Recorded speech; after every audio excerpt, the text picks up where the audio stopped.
Hi, welcome to another episode of History in 7 Facts. In this show, we'll explore some of the most interesting things that we know or not know about our own past.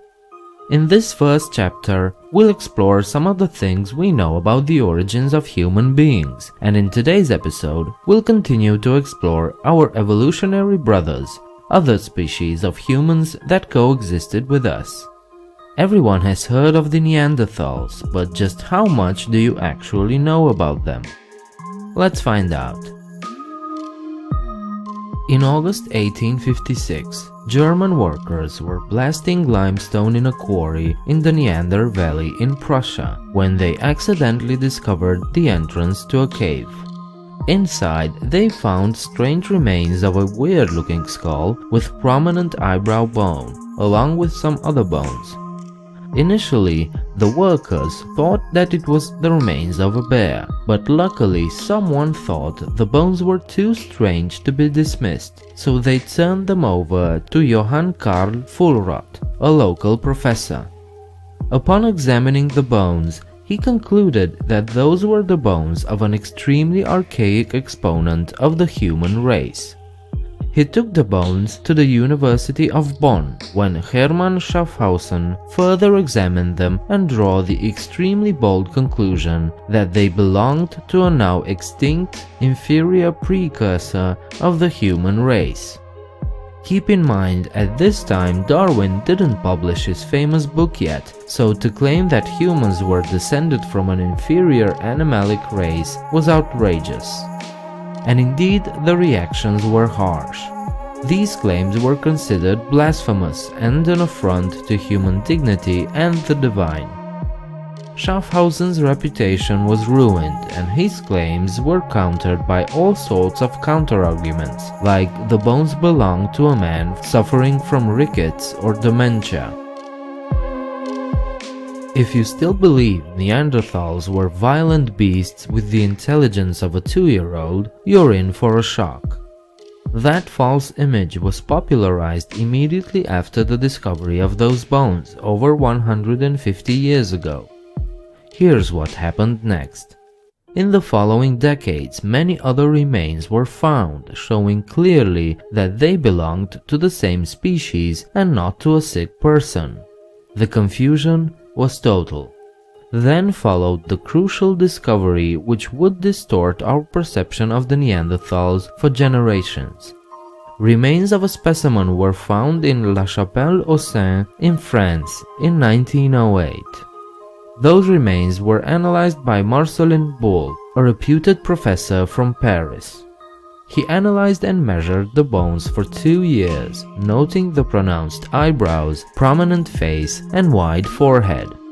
He also noted the arched legs, knees that could only bend but not straighten out, and the C-shaped spine. Thus, the idea of a subhuman, ape-like, violent beast was born. But Marcelin made one crucial mistake.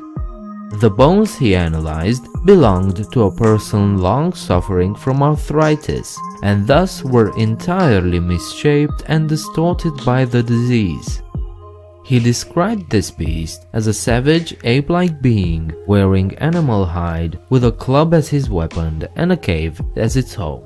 This false image persists to this day. Neanderthals were far from being savage subhumans. Today we know this. But what were they really like? Who were they? Neanderthals were a species well adapted to the cold, harsh conditions of northern Europe. Their anatomy shows this.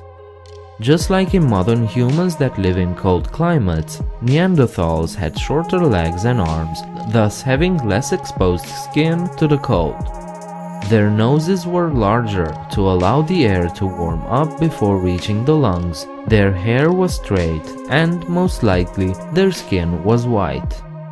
They were also a lot more muscular than we were, and unlike in most modern human cultures, Neanderthal women were actively participating in hunts. The broken and worn bones show us this. Now, pay attention. Their brain was actually larger than ours, both physically and proportionally to their bodies.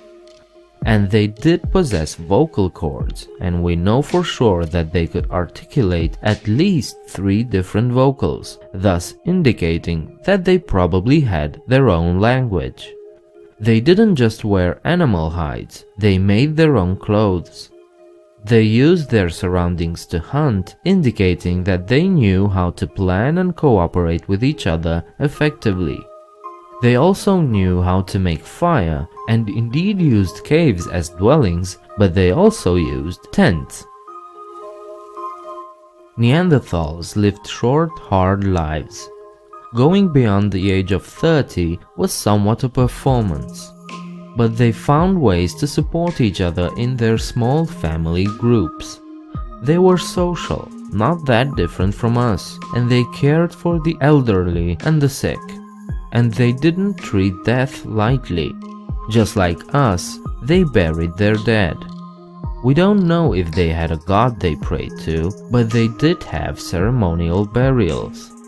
They placed flowers with their dead ones and jewels, and they placed their dead in certain positions, showing a lot of care. In other words, they weren't brutes, but rather caring human beings with feelings just as intense as ours. These people were at least as European as modern-day Europeans are, if not more. Remains were found all over Europe, from the cold north to the warm air of the Iberian Peninsula, and they lived here for much longer than we do, with the earliest remains dating back to at least 200,000 years ago. But their realm stretched much further, with remains found in the Middle East and even beyond Iraq and Central Asia. We can safely conclude that Neanderthals conquered huge swaths of land, and they did so during an ice age. Their large brains and their complex behavior enabled us to draw some conclusions about their intelligence. Neanderthals were capable of complex thinking, planning, and cooperation. Their way of thinking was probably not that different from ours. Modern, more accurate reconstructions of their faces clearly differ from what we used to think about them. Their faces are human faces, and their thoughts are human thoughts, which is amazing if you think about it, because that means that Earth produced not one, but at least 2 sentient species capable of self-awareness. In conclusion, Neanderthals were less of a subhuman species and more of an alternate version of Homo sapiens.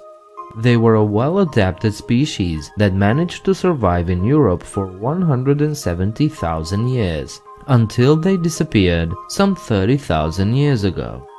Our ancestors and Neanderthals coexisted for about 100,000 years, first in the Middle East and Asia, and then in Europe. So where are the Neanderthals now? Well, they had one flaw, or rather, we had one advantage. Their social life didn't really extend too much beyond their own small family groups, while we were already capable of forming large tribes and villages, thus making cooperation much easier. So while we spread out and maintained contact with neighboring tribes, they remained fractured as a society and were slowly pushed back. Some of them still live among us though.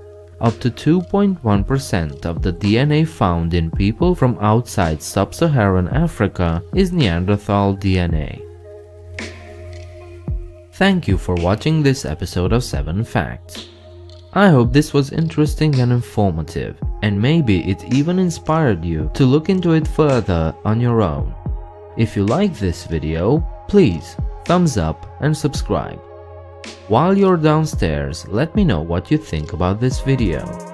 Please consider visiting my Patreon page and becoming a patron.